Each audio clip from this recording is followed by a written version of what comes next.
la gestión pasada salía en los medios de comunicación donde un señor de la tercera edad cuidaba de su hijo que padecía de alguna enfermedad mental. Lo tenía en cadenas, si no me equivoco, era en La Paz. Y la verdad, no había alguna organización, y si lo hay, desconozco, que salga a la defensa. No me tengo que preocupar de su futuro económico. Algunas veces deshumanizamos, ¿no? No todos, no todas, pero para mí es importante garantizar un enfoque integral. Yo creo que es importante entender que el Estado tiene que asumir una responsabilidad y no invisibilizar a la población con discapacidad.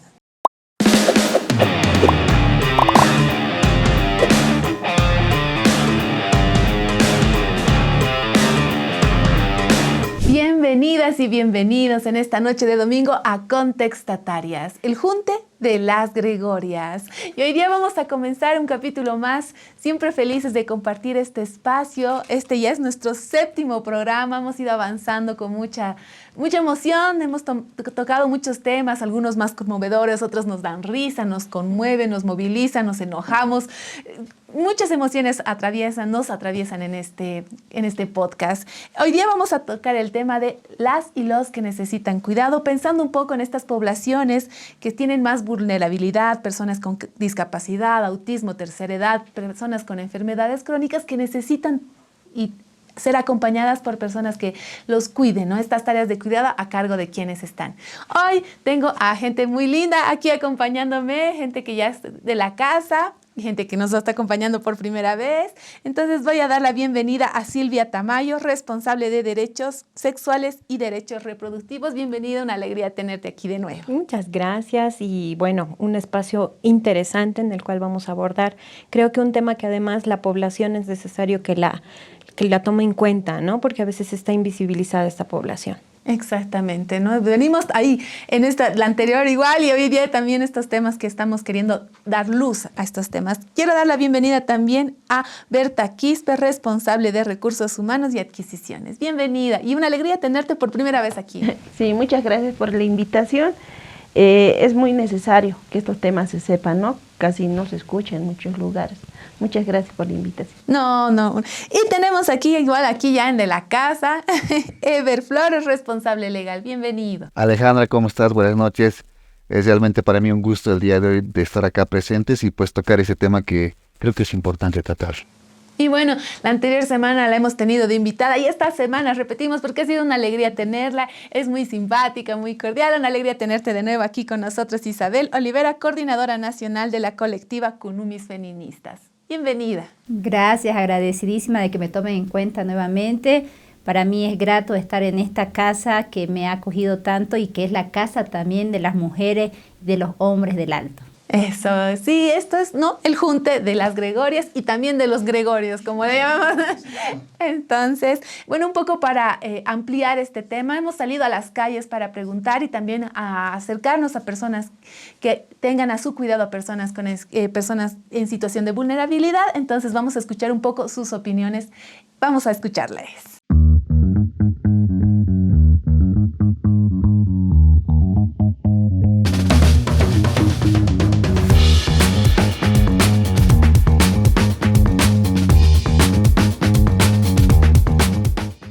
Sí, tengo 2 personas. Sí. ¿Sí?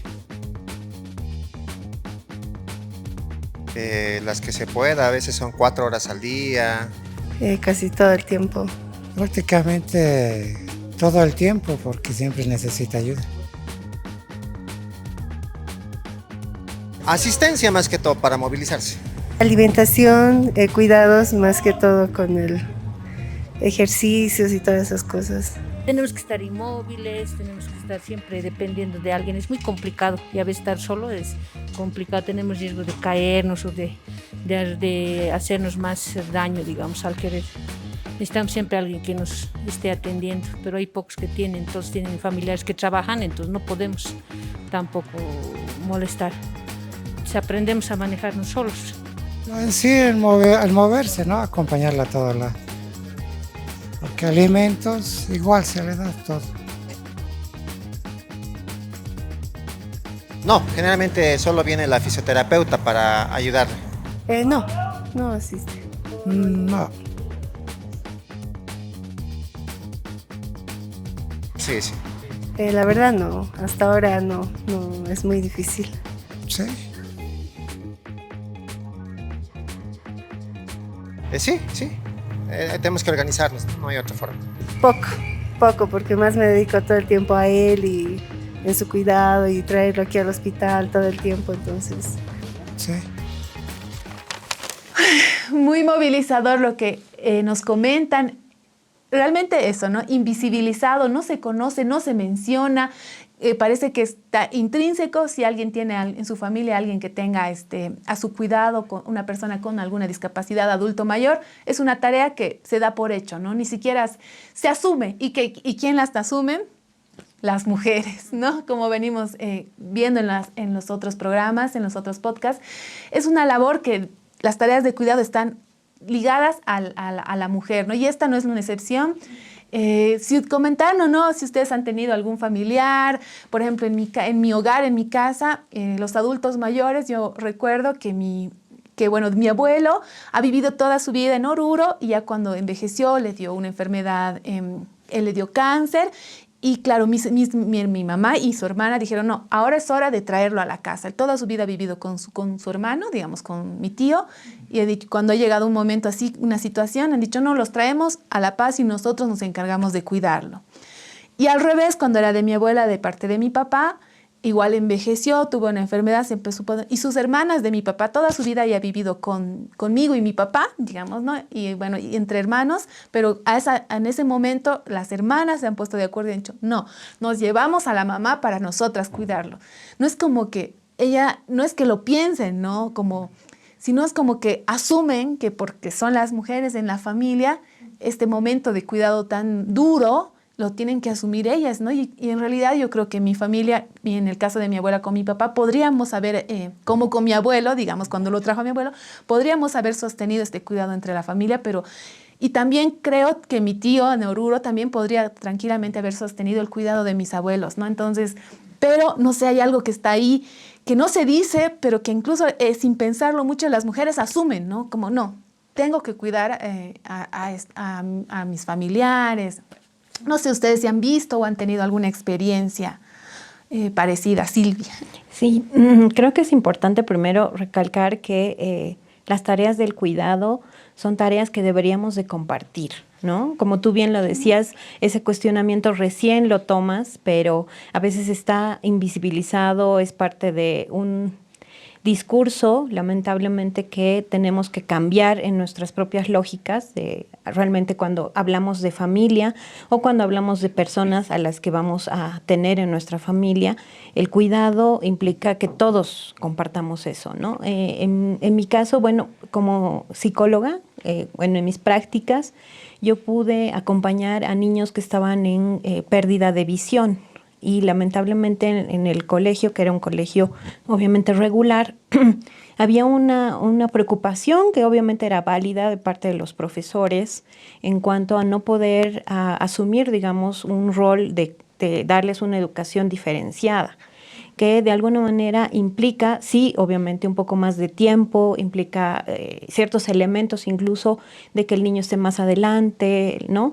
Pero esos elementos ellos mismos lo veían como una imposibilidad en realidad, ¿no? Porque decían, yo tengo que manejar un curso de 35 estudiantes y hay 1 o 2 que están con esta situación, entonces, ¿cómo puedo hacer para equilibrar, ¿no? Y lamentablemente eso tenemos que abordarlo porque desde la educación se debería de dar la posibilidad a que todos los niños, niñas, niñes estén en acceso a la educación y que no sean tampoco, ¿no?, relegados o lamentablemente por la imposibilidad de recursos económicos, muchos papás lamentablemente los sacan del colegio porque no tienen para poder ponerlos en institutos especializados. Entonces creo que ese es un elemento que tenemos que abordar porque no solamente se recarga esto en temas de la familia, sino también de la propia sociedad, ¿no?, que cómo los ve a los niños que están, por ejemplo, en este proceso por un tema de enfermedad o puede ser desde nacimiento, ¿no? Entonces creo que esos son los puntos que lamentablemente los invisibilizamos y pensamos que las personas con discapacidad son de segunda categoría, porque lamentablemente no tienen la garantía de todos sus derechos y el acceso, por ejemplo, a educación o a un cuidado adecuado. Exactamente, ¿no? Esta diferenciación, ¿no? Como que se establece además, ¿no? Y la sociedad lo asume así, ¿no? Están diferenciados. Yo tengo 2 personas adultas a mi cuidado, pero tampoco es a mi cuidado más, sino que también mis hermanos se hacen responsables. Claro que están conmigo porque yo vivo cerca de ellos, ¿no? Mi mamá, que es de la tercera edad, que tiene diabetes. Mi papá, que igual es de la tercera edad, que tiene presión alta, ¿no? Y que recién ha sido operado, ¿no? Casi normalmente yo he estado a su lado y mi hermano también, pero mayormente estamos yo y mis hijos, ¿no? Mi hijo y mi hija estamos, ¿no? Ahí haciéndonos cargo. O sea, yo nunca había pensado de que, o sea, por ser mujer lo voy a asumir ese cargo, sino es que yo me puse la mano al pecho en estar consciente. Cuando una persona ya es mayor, está volviendo, está retrocediendo a ser niño. Y yo dije, como ellos a mí me han cuidado, yo también debo retribuir, ¿no? O sea, hacer lo que ellos han hecho conmigo, cuidarme, ¿no? Retribuir de alguna manera, conjuntamente con mis hijos. Claro que te toma un poco más de tiempo, ¿no? Hay veces en que papá y mamá, o sea, los dos están peleando, no sabes si vas a estar al lado de mamá o de papá, o sea, sí papi, tienes razón, a mi mamá, sí mami, tienes razón. Es que llegan a una edad donde ya parecen niños, ¿no? Y de cualquier cosita ya están discutiendo o no llegan a consenso o todo eso. Y también el momento de mi mamá, o sea, no puede estar encerrada en un lugar, tiene que estar tejiendo algo que es como una terapia. De mi papá tiene que estar en la costura, también como una terapia. Aquí también ha entrado la corresponsabilidad de mi papá. Mi papá antes era machista, ni siquiera cocinaba ni lavaba. Cuando se jubiló, allí ya más tampoco nos mostraba mucho cariño a nosotros, ¿no? No hemos conocido el cariño, digamos, de papá bien cariñoso como mamá, ¿no? Porque casi no estaba mucho presente, más se dedicaba a trabajar. Pero cuando él ya se jubiló, él ha aprendido a cocinar, a limpiar, o sea, en casa, tanto mi mamá hace como mi papá. Ahí recién, o sea, he entendido qué es la corresponsabilidad, ¿no? Antes, ahorita viendo, eran machistas, o sea, mi mamá nomás hacía las cosas y mi papá nada. No nos preparan, yo digo, no nos preparan para ver envejecer a los papás y cómo se maneja este cuidado, ¿no? También del adulto mayor, y más edad avanzan, empiezan a tener más dolencias. No estamos preparados como sociedad para contener a nuestros adultos mayores, ¿no? Y mucho menos y eso que es en una etapa de su vida, ¿no? Hay personas que tienen a su cuidado toda su vida a una persona, no tienen con discapacidad, entonces, o autismo, ¿no? Entonces requieren dedicarle su vida, y no está la sociedad preparada para contener tampoco a esas mamás que están conteniendo, ¿no? A sus hijos porque no es una cosa pasajera, no es que ya me enfermé de resfrío y la próxima semana ya, ¿no? No es una condición que ellos tienen que aprender a atravesar su vida y cuál es el espacio que tienen ellas, ¿no? Que es una gran otra de las deudas de las que hemos hablado también en el anterior programa. Querido Edwin. Sí, Alejandra, creo que hay que sentar las bases de esta conversación. Al hablar de población vulnerable, principalmente dentro del ámbito normativo y sin ser específicamente nada técnico, hay que identificar a quiénes nos referimos cuando hablamos de población vulnerable. Niños, personas de la tercera edad, personas con discapacidad y personas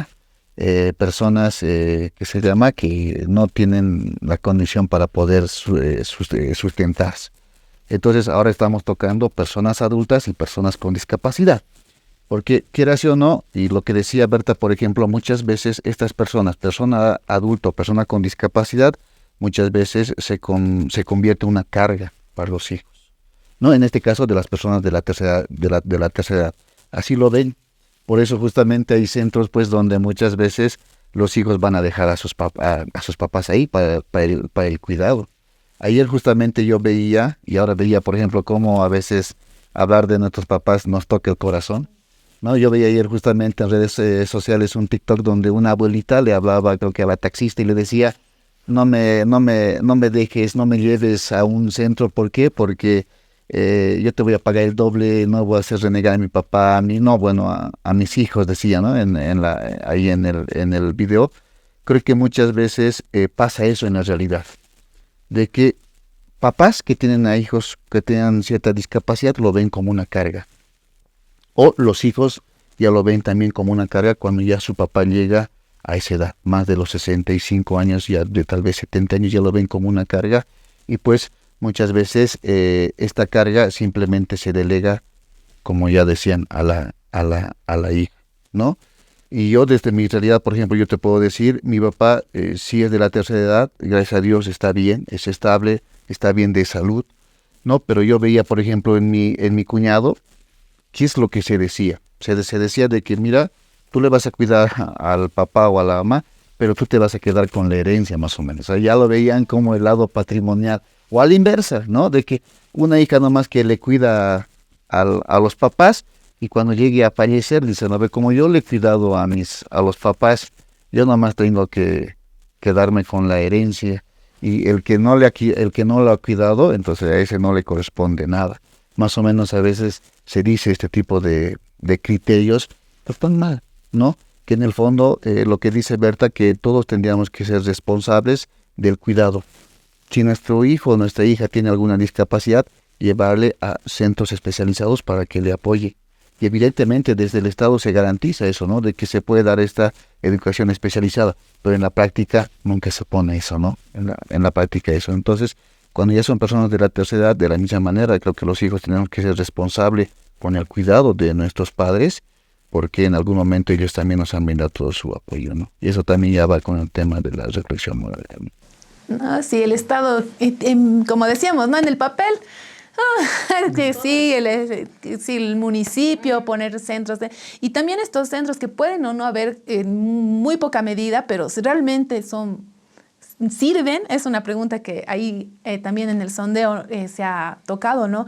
¿Realmente se puede acceder a un centro que sea de calidad, que sea realmente, que tenga el espacio, las herramientas, la infraestructura, el personal con validez? Exacto, ¿no? Porque hay centros privados, pero no se sabe, ¿no? Bueno, en el marco de todo lo que planteaban, ¿no? Yo iba haciendo apunte.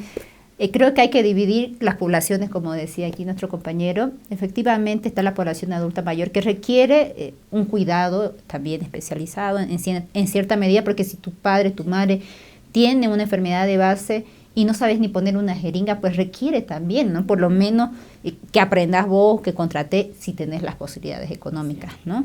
Y muchas veces no tenemos, entonces una misma aprende. Eso por un lado, el adulto mayor requiere un cuidado, una atención de salud, de paciencia, de humanización. En el caso, por ejemplo, de personas con discapacidad, ahí la población está dividida no solo generacionalmente, sino que también hay que tener una mirada integral, ¿no? En el caso de primera infancia, niñas, niños, por ejemplo, está el tema de, además de salud, cuidado, atención especializada, ¿no? Tiene que haber también una humanización de este niño, esta niña, que muchas veces hablamos por ellos, ellas, ¿no? Y ahí hay un adultocentrismo de por medio. El creer que no sabe lo que quiere porque tiene una discapacidad, yo le voy a decir que quiere, ¿no? Deshumanizar a la persona totalmente, ¿no? Por ejemplo, en el caso de los adolescentes, que ya llega una etapa, ya sea para personas con discapacidad, que estoy enfocándome, que además de que las deshumanizas, no tomas en cuenta sus opiniones, olvidar que están entrando a un proceso que es la adolescencia efectivamente y que tiene que ver con una marcada sexualidad, porque la sexualidad es parte de nuestra identidad, ¿no? Y el hecho de que sea una persona con discapacidad no la hace ajena a su sexualidad, a descubrirse, a los placeres, al amor, ¿no? Y ahí totalmente invisibilizamos. No le hablamos de condones, no le hablamos de métodos anticonceptivos, no le hablamos del amor siquiera, porque asumimos que va a vivir conmigo para siempre o yo la voy a proteger, lo voy a proteger y no requiere esa información, ¿no? Cuando ya son adultos, hay un tema de garantizar su independencia económica. Son adultos y lo primero que pensamos es cómo mi hijo o hija, mi hermano, mi hermana, mi madre, mi padre, va a tener una independencia económica. Mañana yo voy a morir. Si yo cuido a mi hermano, a mi papá, voy a morir. ¿Y de qué va a sobrevivir? ¿Cuál va a ser su carrera, su profesión, ¿no? Ese es otro tema, por ejemplo, que también está relacionado a todo lo que dije anteriormente. que lo quiero tocar también con el tema de los privilegios. Si esta persona no tuvo una atención especializada, porque su papá, su mamá no pudo pagarlo, porque hay que ir a preguntar cuánto cuesta afuera en un privado. Yo tengo casos de familiares que al mes, solo para el tema de educación, nos cobraba 1.500 bolivianos, solo para el tema de educación. Y eso era en las tardes. Para el tema de salud era parte, ¿no? Porque requiere unos cuidados de salud específicos.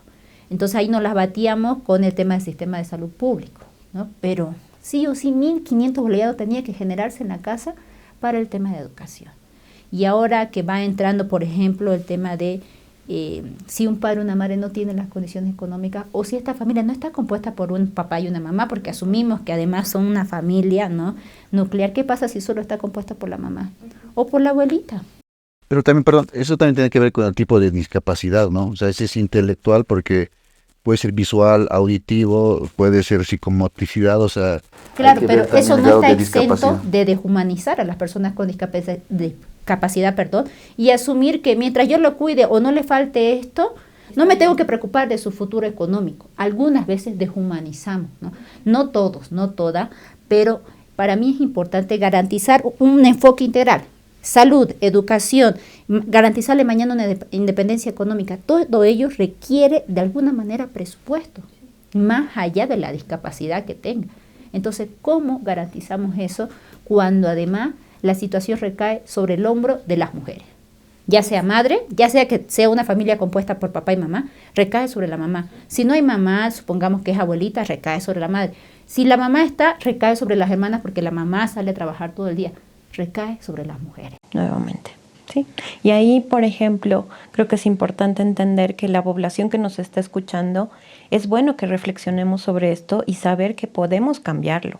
O sea, que no es una cosa establecida por la naturaleza, ¿no? Además, contemplar ese tema de que por género, ¿no? O sea, las mujercitas tienen más calidad, cariño, seguramente, pero en realidad esto nos toca a todos y a todas.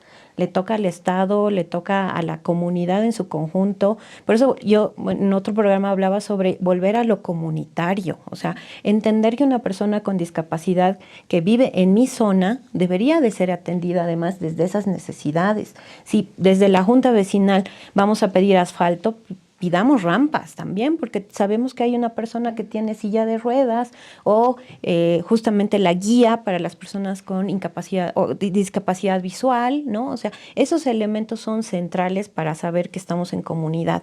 Y ya en la familia, entender que no las mujeres son las responsables de los cuidados de toda la familia, ¿no? Porque además nuevamente caemos en esa visión que también lo mencionaba Bertita, de pensar que lamentablemente las mujeres son las que tienen que lavar la ropa, atender si hay alguna persona que esté enferma, ¿no? Y, por ejemplo, que decías, el resfriado. O sea, ¿quién atiende a la persona que se resfría? Si caemos en esa lógica, obviamente vamos a entender que si hay una persona con discapacidad o es un adulto mayor o adulta mayor, también es la mamá, también es la hermana, y nuevamente ahí, por ejemplo, les quitamos la posibilidad de estudiar o de ser políticamente representativas porque tienen que estar haciéndose cargo del cuidado. Entonces, restringimos a las mujeres nuevamente ese empoderamiento que queremos darles, pero es de palabra. Tenemos que hacer acciones y desde ahí están las políticas públicas. Como decía Ever, yo creo que es importante entender que el Estado tiene que asumir una responsabilidad y no invisibilizar a la población con discapacidad, ¿no? Para atenderla realmente y garantizar sus derechos. Y también en los espacios, ¿no? Porque muchas veces hay una idea en la población de que si un niño tiene alguna discapacidad es como ya lo ven como algo extraño en el aula, ¿no? Porque había, por ejemplo, en los colegios donde cuando había un niño que tenía, qué sé yo, algún síndrome de Down, por ejemplo, de que ya, no sé, en el imaginario de la población es como que es algo contagioso, es como una enfermedad y muchas veces hasta tratan de restringirlo, ¿no? Y eso también creo que también hay que cambiar eso en la mentalidad de la población, de que no simplemente es un niño o una niña que requiere el apoyo necesario y qué mejor, como tú decías, hacerlo en comunidad, tal vez con el apoyo de los padres de familia. Y si, por ejemplo, dentro de un centro educativo se tiene o se cuenta con estudiantes con ciertas características, tal vez contratar a una profesional o un profesional que le pueda apoyar, no solamente a ese niño, sino a los que necesitan dentro de ese espacio. Creo que es igual hay que cambiar, ¿no? Y al entorno, ¿no? Porque el entorno es el primero en no entender, ¿no? Y más en las infancias, ¿no? Si desde las infancias les empiezas a comunicar esta relación que se va generando y esto también comunitario de está bien, esto se maneja así, digamos, hay un niño con autismo, tiene que regularse, entonces usted está ahí, él va a salir. Tan sencillo como que, hoy no, hoy como, ¿qué le está pasando? ¿No? Cosas que el niño no entiende, pero que al explicar, al comunicar es muy sencillo. Y estos niños cuando crezcan van a velar porque esto sea más son horizontal. Parte de la Ajá, comunidad. Que somos, ¿no? Que somos juntos, ¿no? Pero eso requiere visibilizarlo, claro, ¿no? Decirle por su nombre. Cuando hay un diagnóstico de autismo, lo primero que hacemos es ocultarlo. Que no sepa la gente que tiene autismo. ¿Y por qué? Por vergüenza, porque me lo van a tratar mal si saben. Por el que dirán. Entonces, lo que hacemos, por el que dirán. Entonces, lo que hacemos es que además esté en un entorno que no lo comprende porque no sabemos la situación, ¿no? Entonces, y hay otro tema. Hay familias que efectivamente visibilizan. Sí, mi hijo, mi hija, mi hermano, mi hermana tiene autismo. Entonces, requiere ciertos cuidados, atenciones que no lo hacen menos humano, ¿no? Pero también requiere de la otra parte, que la otra parte entienda, ¿no? Que comprenda, pero ahí es un tejido comunitario. Visibilizarlo primero y que todas y todos no lo veamos como algo diferente, efectivamente. Trabajarlo juntas y juntas de la mano la corresponsabilidad tanto en el hogar como en el Estado, como en el colegio, ¿no? Porque el Estado no es los gobiernos, el Estado también está en el colegio, está en los centros de salud. Cuando vamos a los centros de salud, qué deshumanizante para mí, entrar por ejemplo al sistema de salud es casi desafiante, porque hay una total deshumanización de la persona que quiere ser atendida. Y cuando tiene autismo, por ejemplo, hay que tener ciertas atenciones como el tema de que les molesta el ruido, ¿no? O las luces, y muchas veces los espacios no son cómodos, no son accesibles para las personas con discapacidad, no hay rampas, algo tan básico, ¿no? Entonces creo que esto tiene que partir de la familia efectivamente, de que no le fallemos desde la familia, desde mi barrio que a veces es ajeno, porque algunas veces vivimos en un lugar donde ni siquiera conozco a mi vecino. Conocer a mi vecina, una vez nos tocó a nosotros que nuestra vecina tenía una situación similar con la de nosotros y compartimos experiencias. Ah, mira, esto le va a funcionar. Anda a este centro de salud público, te van a atender, o este privado cobra menos que otros lados, o toma estas cosas que a mí me sirvieron en su momento y te van a servir a vos. Compartir experiencia también nos pueden aportar en esta situación. Y algo antes de que se me escape, que lo tenía anotado respecto a los adultos mayores, y haciendo este análisis desde el feminismo y desde un poco desde las colectivas, era el tema de por qué todo recae sobre la mujer, ¿no? Que decíamos que se puede cuestionar esto efectivamente, pero todavía es una deuda en el sentido de que hay familias que están compuestas solo por hijos varones. Asumamos que un adulto mayor llega a su edad de adulto mayor y requiere cuidados, como todas y todos vamos a llegar a tenerlo, y todos son varones. Y eso nos ha pasado en las familias también. Todos son varones, ¿y quién cuida? Primero no pueden contratar a alguien, entonces entre hermanos, ¿cómo nos dividimos? No, velo vos al papá, ¿quién le va a cambiar? Y tenemos asco, porque esa es la palabra, tenemos asco y vergüenza, porque el cuidado no es solo amor, requiere el amor en limpiarlo. El amor, y cuando nos referimos a limpiar, no nos referimos a lavarle la cabecita, a limpiarle todo. Tenemos nuestras necesidades básicas y hay que limpiarle porque el adulto mayor llega a un momento que no puede valerse por sí mismo. Y ahí, por ejemplo, por eso recae sobre las mujeres. He visto familias que no tienen posibilidades económicas, pero aún así le dicen a la esposa, digamos, en este caso, sí, a la esposa de o la nuera, o la yerna, y recae sobre ella, ¿no? Vos anda, y no es que esté mal o esté bien, pero ¿por qué como hijo varón no lo asumo? Y en todo caso mi pareja que me apoye, ¿no? Como pareja mujer, voy a apoyarle a mi pareja y decirle, yo te voy a apoyar lavándole, tal vez tu papá tiene vergüenza de que yo le vea porque soy ajeno, pero te voy a apoyar. Pero ahí también tenemos que replantearnos no solo nuevas masculinidades, sino un poco de humanización con la persona a la que estoy atendiendo, cuidando, amando, protegiendo. Sí, en mi caso tal vez he entendido mal. No es que las mujeres nomás nos hacemos cargo. En el caso, mi hermano viene, igual se hace cargo, claro, pero la que está cerca de mi papá no es por obligación o que me obliguen. Yo vivo allí, ¿no? Sí, vivo. Y también esto de la corresponsabilidad desde hogar debería de... inculcarse, porque todo lo que yo estoy haciendo lo estoy inculcando con mis hijos, ¿no? Ahora, mi hermano estuviese, igual lo haría mi hermano, porque todos, desde mi hijita menor y mis hermanos, hemos aprendido a inyectar, porque mi mamá está con inyección. Y también hemos tenido en la familia mi hermano mayor que ha fallecido de cáncer, todos nos turnábamos a asearle, a limpiarle, a ponerle sus inyecciones hasta que falleció, todos. Tanto varón, mujer, mis hermanos hemos participado. En este caso de mis papás, una vez mi mamá se ha operado de la vesícula, igual mi hermano, yo estaba trabajando, mi hermano llegó de Cochabamba, se ha hecho cargo, él ha cocinado, le ha bañado a mi mamá. O sea, esto tiene que nacer desde hogar, porque el Estado no te lo va a inculcar.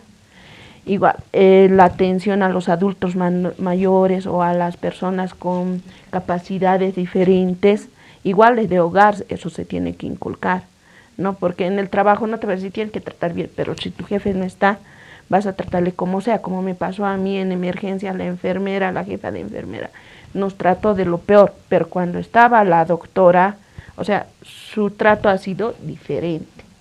Pues digo, desde hogar eso se debería de inculcar. Sí, Alejandro, yo creo que también tal vez para ir terminando y lo que dice la compañera, ¿no? Creo que desde hogar tiene que realizarse estos trabajos, ¿no? Porque, mira, yo he visto varones que sí cuidan a sus papás. No siempre es, o sea, no es el 100% que se deja a las mujeres o a la mujer. Hay hijos menores que son varones, pero a veces qué sé yo, el hijo mayor se ha ido al exterior, se ha ido por trabajo, pero manda de manera mensual tal vez remesas, ¿no? Y el hijo menor es el quien está cuidando a los papás. Evidentemente, muchas veces esto no es que, digamos, todos son varones y a la hermana mayor le van a dejar, digamos, al papá. Muchas veces, por ejemplo, en el caso de mi cuñado, por ejemplo, han hecho un plan de tiempos, de periodos que tienen que encargarse cada hermano sobre el cuidado de su papá, ¿no? Un mes estará con la hermana mayor, el otro mes con la segunda hermana y luego con la tercera hermana. Y creo que eso también funciona porque así, de alguna manera, no hay esto de que tú nomás le has cuidado, yo le he cuidado, tú no has hecho nada por el papá, porque al final de cuentas genera conflictos esto. Yo te digo de esto, aunque no crean, esto genera conflictos dentro del ámbito jurídico. Lo que tiene que hacerse es la sucesión hereditaria y ahí pues entra el tema de lo que es el conflicto de este tipo de acciones que se deben de realizar a veces con los papás. Pero creo yo, sí hay que cambiar el tema de la mentalidad y creo que todo empieza desde el hogar, en la familia. Ahí se tiene que trabajar. Y quiero dejar aquí un poco en el aire antes de pasar a nuestra especialista, sí, y el espacio afectivo, ¿no? ¿Cuánto es el desgaste que uno tiene, ya sea al cuidarse, cuánto le ocupa de su tiempo? Y esta carga de tener que, no es una carga, ¿no? Al final no debería ser una carga, ¿no? Así se lo ve, ¿no? Pero sí afecta a las emociones. ¿A quién? ¿Y cuándo me cuido yo? ¿A quién le digo por lo que estoy pasando, ya sea de cuidar a mis hijos?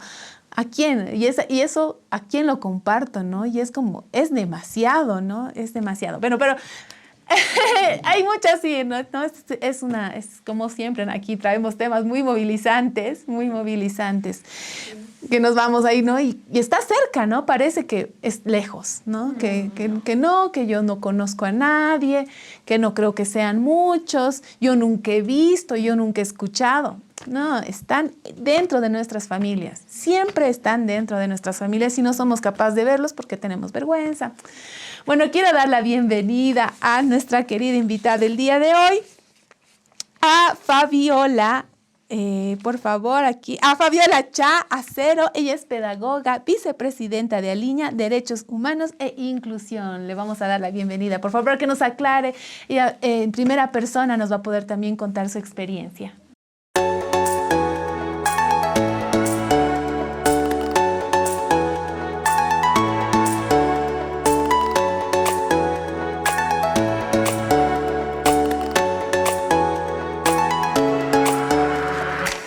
Querida Fabiola, un gusto tenerte aquí y un poco que nos clarifiques, porque también nosotros tal vez no tenemos conceptos tan claros que son importantes, ¿no? Y que tal vez deberíamos conocerlos y tenerlos más claros. Te escuchamos. Muchísimas gracias, Alejandra. Agradecer a Gregoria Plaza. Es un privilegio estar en este junte. Como madre de familia de un joven con síndrome de Down, que ya tiene 20 años, que voy a poder compartir un trocito de mi experiencia, pero también como especialista en el tema, ya más de 30 años que me he involucrado en el tema. Es importante primero, recogiendo todas las ideas tan importantes de Silvia, Berta, Eber, Isabel, desde sus experiencias, me parece importante y fundamental un poco recoger desde las experiencias propias que el tema del cuidado de personas con discapacidad y adultos mayores, en primera instancia es un tema de todos, es un asunto de todos, ¿no? Decíamos. Y si es un asunto de todos, involucra a titulares de responsabilidad, que es donde más se ha hecho énfasis en el tema del cuidado en la familia, el núcleo, evidentemente, de la inclusión, ¿no?, de adultos mayores y personas con discapacidad, es la familia, se decía acá. Y si es la familia, el primer punto de partida es la primera noticia. ¿Cómo enfrenta la familia esta primera noticia de que tiene un papá, una mamá que requiere un cuidado específico en la casa y que requiere realmente atención especializada? ¿Cómo es esta primera noticia en el caso de una mamá, de un papá que se entera que su hijo tiene una discapacidad? Pero además diferenciemos una discapacidad grave o muy grave que efectivamente va a requerir estos cuidados que se mencionan acá, ¿no? Entonces he hecho hincapié en esto. Y quisiera cruzar con el concepto. El concepto de discapacidad a veces se malentiende. El sufijo dis no significa sin capacidad. El sufijo dis significa otra cosa. ¿Qué es la discapacidad? Es el ser humano, primero la persona, que tiene una deficiencia, sea esta física, biológica, sea intelectual, auditiva, visual, etcétera, que sumada a las barreras que te pone el entorno, te impiden tu participación plena. En el caso de personas con discapacidad grave y muy grave, las barreras a las que se enfrentan son justamente la primera, la discriminación en la familia. No se los acepta, se los considera no funcionales. Una carga, ese ya es un enfoque de la prescindencia. Se prescinde de ellos, no sirven, entre comillas. Entonces, en este ámbito familiar hay que dar justamente ese salto de este enfoque de la prescindencia o este enfoque centrado solo en lo médico a un enfoque de derechos y a un enfoque social. Y este enfoque social te va a marcar lo que tú decías, que si es un asunto de todos, entonces es un asunto de la comunidad también. Es un asunto de titulares, de responsabilidad, la familia, los centros de educación especial, que muchas veces son los que atienden a niños y jóvenes en situación de discapacidad. Es un asunto de las unidades educativas, cuando esta discapacidad no es tan grave, ¿no?, y muy grave, porque eso también es importante diferenciar. Las personas que con discapacidad moderada o leve pueden asistir a centros, a unidades educativas con los apoyos que se requieren de los centros de educación especial, ¿no? Entonces se requiere un enfoque de, más que todo, de desarrollo inclusivo basado en la comunidad, porque es un asunto de todos. Y aquí se ha hablado de algo muy importante. Si hablamos de titulares de responsabilidad, ¿dónde están los titulares de obligación? ¿No? Entonces, el Estado, ¿cómo interviene el Estado en sus diferentes niveles? A nivel nacional, a nivel departamental, a nivel municipal. Cada uno tiene sus diversas responsabilidades. En Bolivia tenemos normas que están abocadas al cuidado de personas adultas mayores, no diré al cuidado, sino más bien a dar, por ejemplo, en el caso de adultos mayores, existe la norma del seguro universal. La pregunta es, ¿esto llega a los adultos mayores en su totalidad? Exacto. ¿Qué barreras enfrentamos en los sistemas de salud? Barreras comunicacionales, personas sordas, barreras arquitectónicas se han mencionado acá, pero las fundamentales barreras actitudinales, que no se quiere atender. Y cuando hablamos de área rural, se profundiza mucho más esta realidad, ¿no? Entonces, estamos hablando de una realidad multidimensional. Estamos hablando de una problemática multidimensional que nos plantea que de alguna manera las intervenciones deben de ser integrales, como mencionaba, comunitarias, pero por sobre todo deberían ser acciones que parten de una política pública. No existen en Bolivia políticas públicas orientadas específicamente al cuidado de personas con discapacidad grave, muy grave, o adultos mayores en situación también grave que requieren este tipo de especialidades. Sí existen normativas que se abocan a la atención. En el caso de personas con discapacidad, por ejemplo, pueden acceder al SUS, ¿no? Al Seguro Universal. Sin embargo, este SUS no responde a sus necesidades, ¿no? Entonces volvemos a caer en que hace falta políticas, pero que aterricen en prácticas inclusivas con planes, programas y presupuestos. Porque si no hay din-din, no hay platita, no podemos llegar, ¿verdad? Entonces eso es algo importante. Lo otro que me gustaría resaltar es que aquí también se ha hablado, muy poquito, pero sí se ha hablado, lo ha mencionado la compañera, hemos hablado de titulares de obligación.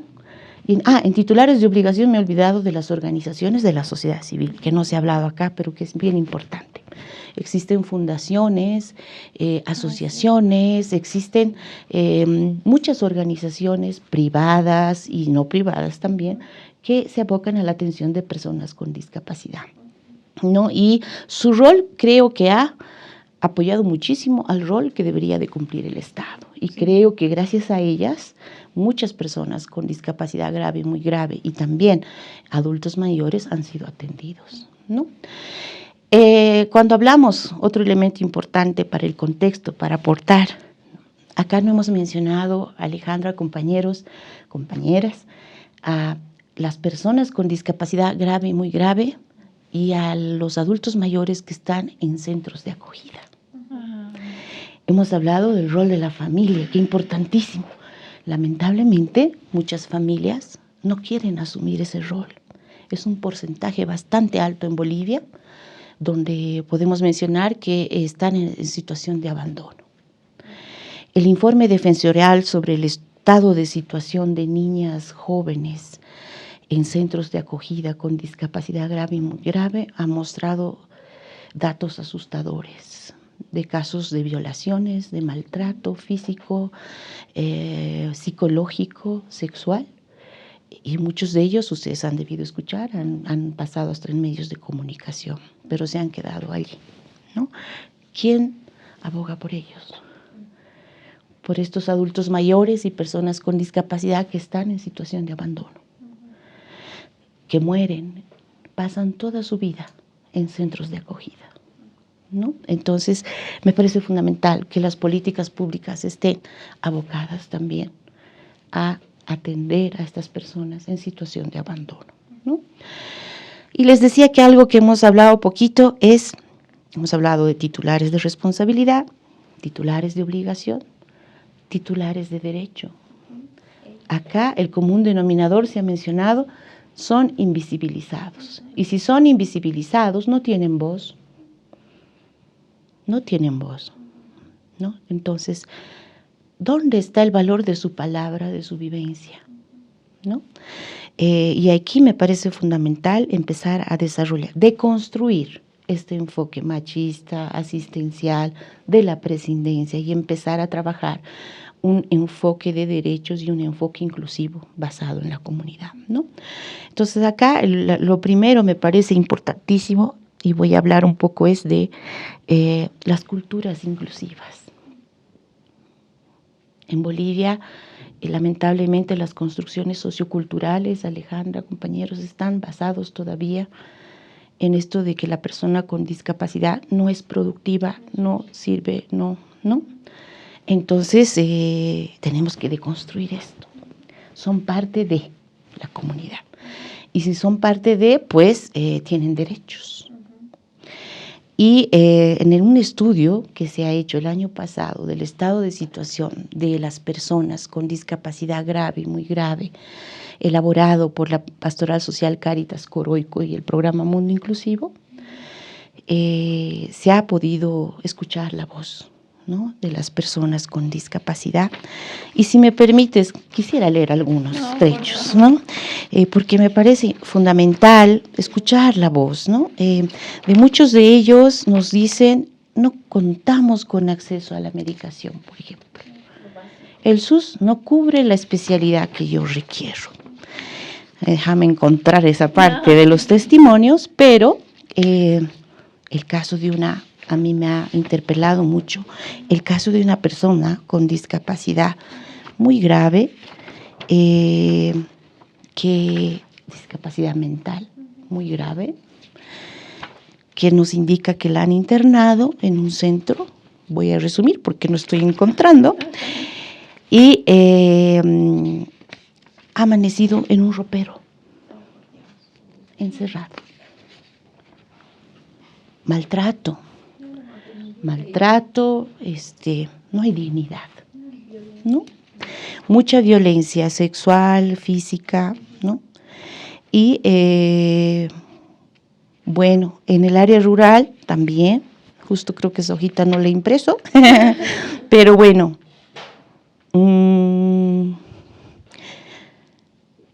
bueno, hay acá un caso de una persona con discapacidad mental que dice, cuando tenemos muchos problemas y nos da nuestra crisis, nos atascamos en esos momentos y muchas veces no se entiende nuestra discapacidad, nos tienen miedo. Esas son las construcciones, nos tienen miedo. No nos dan un voto de cariño, no nos dan la oportunidad de expresarnos. Necesitamos apoyo de nuestras familias, nos rechazan, se alejan y la sociedad nos discrimina. Locos nos dicen, ¿no? Y así, hay muchos testimonios que yo luego te podría ir dando de personas del área rural y urbana, de cómo se sienten. Entonces, si no empezamos a escuchar la voz de los titulares de derecho, muy poco podemos hacer, porque nosotros hablamos por ellos. Como organizaciones, hablamos, creemos, pero otra cosa es escucharlos. Y algo que han pedido mucho las personas con discapacidad grave y muy grave es la dignidad. En las familias también hay abusos. El cuidado básico de la higiene que ustedes han mencionado, ¿quién lo va a asumir? Les comento que me ha tocado hacer este estudio de personas con discapacidad grave y muy grave. Hemos hecho visitas en el área rural y urbana y solo les comento uno que me ha interpelado, ¿no? Llegamos a visitar a la persona, era una joven, abrimos la puerta de su cuarto, la mamá a mí me extrañó que me recibió afuera, o sea, no estaba en la casa. Entré con ella, abrió la puerta que estaba con llave del cuarto y la muchacha estaba inmovilizada en la cama, con la cara arañada, con las uñas largas, súper sin higiene, abandonada, me animo a decir que por más de una semana. Totalmente desnutrida, los dientes podridos. ¿Quién se ocupa de ellos? Alejandra, compañeros. Entonces, tiene que haber una estrategia integral a partir de una política pública, específicamente para personas con discapacidad grave y muy grave, adultos mayores en situación grave y muy grave, que puedan de alguna manera garantizar que en las familias también se está cumpliendo el derecho de una atención digna, de un cuidado digno, que no se está violando a esta niña en la casa. Ha habido casos de embarazos dentro de la familia, ¿no? Entonces, involucra a un accionar integral, comunitario, desde las familias, desde los servicios de salud, que no saben atender a estas poblaciones, que no hay medicación, no hay servicios especializados, ¿no? Y para cerrar, algunos datitos estadísticos. De octubre 2022 a octubre 2023, en Bolivia se han registrado en el seguro, o sea, en el sistema de registro único de personas con discapacidad que está asociado al bono, ¿no? Porque se les da un bono a las personas con discapacidad, son 104.033. de los cuales 44.365 son mujeres, 54.055 son hombres, ¿no? Si tomamos en cuenta la proyección de la OMS que dice que el 15% de las poblaciones tienen discapacidad, en Bolivia hay más de 1.600.000 y tantos personas con discapacidad. Y adultos mayores es 1,5 millones aproximadamente, ¿no? Ahora, de este porcentaje, ¿cuántos están siendo atendidos pertinentemente? En base a los testimonios que hemos escuchado acá y que yo les comento. Para cerrar, mi testimonio personal. Mi hijo tiene síndrome de Down. Ha sido diagnosticado tardíamente, a los 4 meses. Además del síndrome de Down, ha sido desahuciado porque tenía 3 cardiopatías, 3 ductus en el corazón, una cardiopatía congénita e hipertensión pulmonar. Acá me dijeron, no hay más que hacer, directamente, ¿no? No nos conformamos con ese diagnóstico y gracias a Dios digo, mira, porque hay muchas familias que no tienen esa posibilidad. Yo tengo familia en Brasil, viajé con mi hijo en brazos y con una mochila de oxígeno con mi esposo, lo operaron. Y la doctora decía, ¿por qué en tu país son tan fatalistas? Esto operamos cada día. La dignidad de la vida, ¿dónde está? ¿No? Y las terapias, después de que ya, gracias a Dios, superó la prueba de vida, lo que decía la compañera, los chicos con síndrome de Down necesitan, por su hipotonía muscular, fisioterapia y fonoaudiología para estimular los músculos orofaciales y estimular los músculos de todo el cuerpo y toda la parte motora porque tienen retraso. En el caso de mi hijo necesitaba 3 sesiones de fisioterapia y 2 sesiones de fonoaudiología. Cada uno en Bolivia, en promedio, entre 80 y 120 bolivianos. ¿Cuánto se gasta? ¿No? Por más que yo y mi esposo trabajamos en la época, realmente hemos tenido que apretar los cinturones para poder vivir. Ahora, ponte a pensar en familias que no trabajan en el mercado informal, no acceden a esto, ¿no es verdad? Y bueno, con esta lección de vida, bueno, mi hijo ha abierto puertas, ¿no? Porque esta doctora que lo operó me dijo, mándame un niño boliviano cada mes, vamos a operarlo acá, gratis en el seguro. Y abrió la puerta para 38 niños que fueron operados, ¿no? Y salvaron también sus vidas, ¿no? Y hemos abierto hemos postulado a la Asociación Síndrome de Down y Wiña, que tenía aproximadamente 380 entre bebés, niños y jóvenes con un programa integral de atención. Y realmente, Alejandra y compañeros, desde la vivencia personal les digo, es tiempo de actuar, ¿no? Ya han pasado 20 años, mi hijo ha salido bachiller, él ha podido enfrentar todas las barreras a nivel educativo, a nivel de salud, las pruebas que se han presentado, pero nuestra intención de verdad y nuestra mirada es que todas las personas con discapacidad tengan este privilegio, entre comillas, más que privilegio diría yo, el derecho de tener una vida digna y acceder a servicios de salud, a servicios de educación y tener la posibilidad de también un trabajo digno, ¿no? Y cerrando, como me ves, me tratas, ¿no? Entonces, si tú me ves con un enfoque de lástima, de pena, no me vas a dejar crecer, no me vas a dar la atención necesaria, me vas a ver como un estorbo, como una carga. Pero si me ves con un enfoque de derechos y social, realmente me vas a dar la posibilidad de crecer, de tener oportunidades de acceso a nivel de salud, de educación. Y un futuro, como y un futuro más esperanzador, ¿no? Realmente. Con eso termino, creo que me he emocionado, pero bueno. Nosotros. Muy atentas, gracias. Sí, gracias. Muchísimas gracias. Qué importante, además, aclarar, ¿no? Nos ha aclarado muchísimas cosas que ahí estaban. Nosotros tal vez no sabemos cómo nombrarlo, desde dónde, estos niveles, y también, ¿no? Las responsabilidades de estos niveles, ¿no? Desde la familia, desde el Estado. Entonces, ahí nos queda como... Y también este enfoque, ¿no? Desde la lástima, del paternalismo, desde ese enfoque uno puede empezar a buscar qué hacer, porque si no está... nublado, ¿no? Ay, no es por ahí. No, hay que ver también uno, preguntarse desde dónde está viendo, Así está mirando. Así es, Alejandra, gracias. Silvia, querida.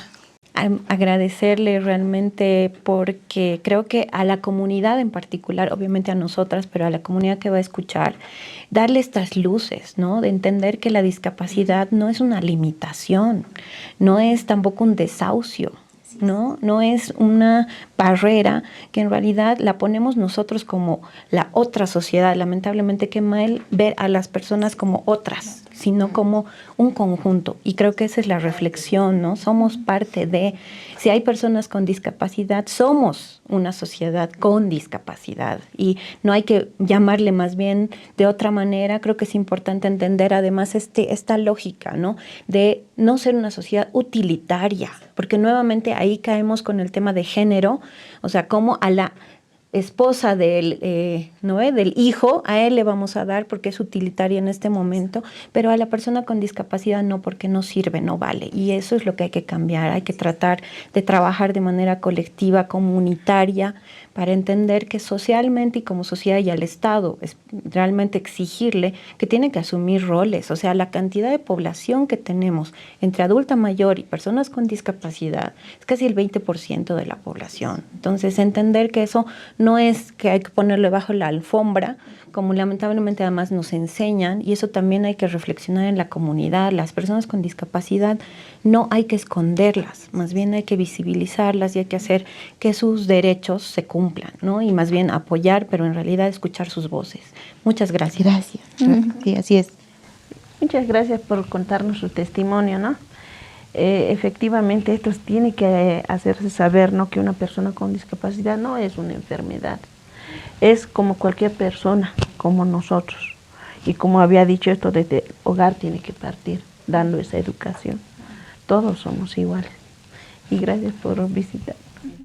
Sí, yo recordaba, la gestión pasada salía en los medios de comunicación donde un señor de la tercera edad cuidaba de su hijo que padecía de alguna enfermedad mental y lo tenía en cadenas, si no me equivoco, era en La Paz. No, Santa Cruz creo que era. En La Paz creo que era, ¿no? En La Paz por Pampajás y por ese lado. Y la verdad, no había alguna organización, y si lo hay, desconozco, que salga a la defensa. Por ejemplo, cuando se ejerce violencia contra una mujer, diferentes organizaciones saltan y dicen, no, vamos a luchar por los derechos de esta mujer, toda esa cuestión. Pero cuando a esta persona se lo ha encontrado en esa condición, porque era una condición casi como de esclavitud, estaba así encadenado, y salía por ahí una voz, decía, recién estamos organizándonos para organizarnos para poder ir en defensa de estas personas que tienen discapacidad. ¿Por qué? Porque el Estado aún no da respuesta. Y justamente esta persona adulta contaba con el seguro. El SUS sí le llegaba a cubrir, pero simplemente hasta cierto nivel en cuanto a su medicación. Y el padre decía, ya no puedo yo ir a comprar esos medicamentos porque realmente son costosos. Y eso es una realidad. Creo que ahí el Estado tiene que analizar esto, realmente responder y poder dar la protección a esta población que sí lo necesita, ¿no? Porque también, sí o sí, el tema económico es preponderante, lo que decía. Sí, ¿por qué es preponderante? Porque si una familia no cuenta con los recursos para poder cubrir las necesidades de esta persona, ¿quién se va a responsabilizar? Entonces creo que eso también hay que analizarlo y creo que hay que agradecer a Fabiola. Gracias. Muchas por gracias. Un gusto. Bueno, agradecida con Fabiola y todo el equipo de Gregoria Paza que nos ha acompañado. Bueno, quisiera rescatar muchos puntos, pero el tiempo es breve. Solo decir de que hay esperanza. Yo soy una mujer muy negativa, pero todavía considero de que hay esperanza en este mundo lúgubre y deshumanizado. Hay esperanza cuando veo compañeras que se organizan. Cuando veo, por ejemplo, en mi familia, en mi barrio, estas experiencias, ¿no? Vos tenés una niña, un niño con autismo, esto te puedo sugerir, anda a este lugar, allá podés tener más información, aquí es más baratito, vas a obtener estos materiales así. Entonces, para mí hay esperanza, a pesar de todo lo que pasa, hay esperanza. Y algo que dijo nuestro compañero, cuando hay situaciones, por ejemplo, de violencia con las poblaciones en situación de vulnerabilidad o con discapacidad, yo creo que sí hay organizaciones que salen a hablar y a decir, nos estamos organizando, no es que estamos invisibilizados, la sociedad ha hecho creer eso. Tuvimos el caso de una compañera que tuvo un caso de embarazo por violación y era una persona con discapacidad grave, no podía moverse de la cama y la había violado el papá, ¿no? Pero además la habían violado otros familiares más. Entonces ahí, claro, salimos, no solo porque somos mujeres y hay una relación de género, sino también porque se lo debemos, es una persona, ¿no? Entonces, cerrando esta historia, quiero decir de que hay maneras de organizarnos, hay esperanza a pesar de todo esto. Fabiola es testimonio de cómo se lucha todos los días, de cómo buscamos mejores condiciones de vida para las personas con discapacidad, para las personas que habitan, ¿no?, el día a día. Entonces, yo creo que la esperanza está en ver al otro y a la otra como persona. Y que cuando veamos una persona adulta mayor con discapacidad, la veamos como humana y no la veamos como diferente o como que no es productiva, sino que aporta a esta sociedad, y en el marco de eso la trataré con respeto, con amor y en la medida de lo posible con humanidad. Eso nos ha traído Fabiola, esa ilusión, ese querer hacer. Ella es el ejemplo de que es de todos los días, ¿no? No es que, bueno, hoy me entusiasmo y mañana, no, es una tarea que tenemos que hacerlo constantemente, y eso es, eso que estábamos un poco afligidas, nos estamos empezando a dar fuerza. En ese sentido queremos compartir, como sabemos, el Juntas Hacemos Historia. Vamos a escuchar sobre ella.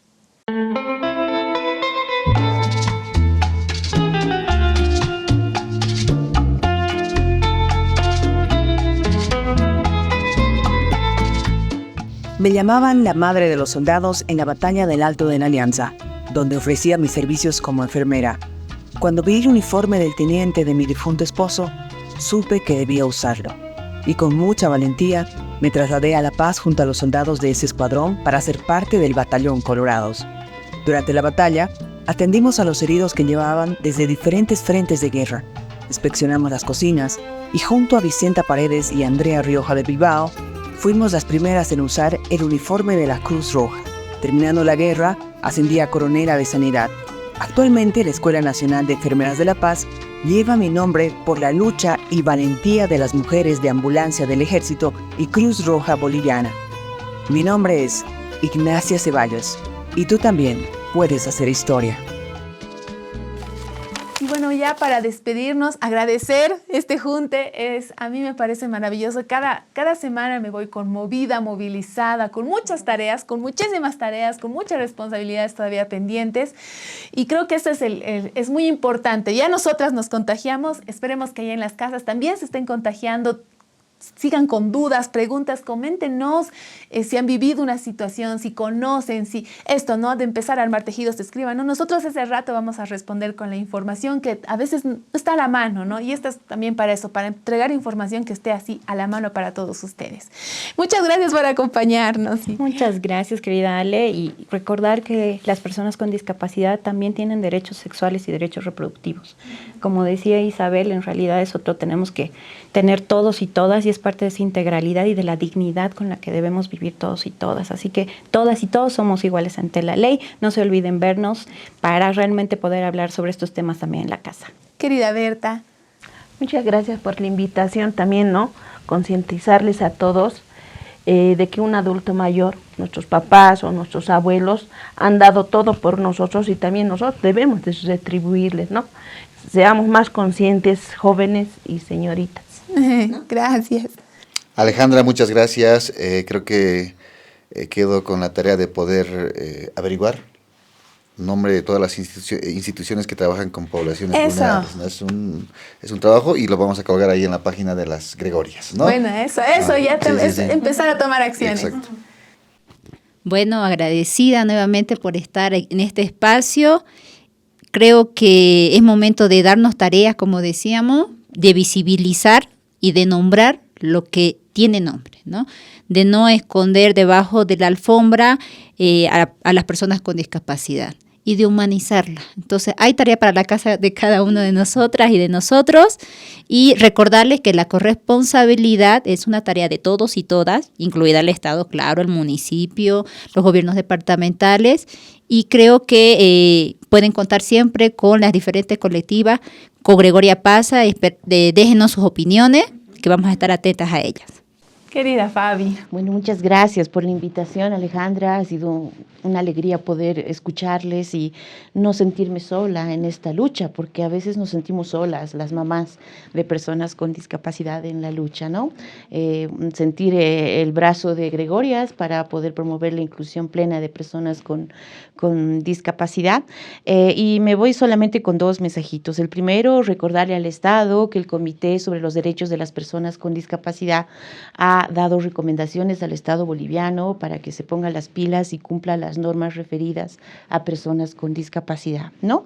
Y lo segundo, la voz de las personas con discapacidad, la voz de mi hijo, que nos dice nada sobre nosotros sin nosotros. Entonces no nos olvidemos, a veces hablamos por ellos, pero escuchémoslos más. Por eso me encanta que le inviten a la Feli, ¿no? Que venga acá. Y bueno, muchas gracias, le mando un beso grande a mi hijo que me está viendo. Eso, que ese espacio se siga. Ya saben, estamos todos los domingos a las 8 de la noche. Vamos a seguir trayendo así temas muy movilizadores. Comenten ahí en las cajitas del comentario si tienen dudas, consultas, ya va a haber información. Cualquier sensación también es muy importante, ¿no? Empezar esto humano también, que nosotros movilizando muchísimo. Ahí comenten, ¿no? Que ahí vamos a empezar a tejer. Bueno, yo soy Ale. Yo soy Silvia. Yo soy Berta. Yo soy Ever. Yo soy Isa. Yo soy Fabi. Y esto ha sido Contextatarias, el junte de las Gregorias. Nos veamos el siguiente domingo, 8 de la noche. Comenten, compartan.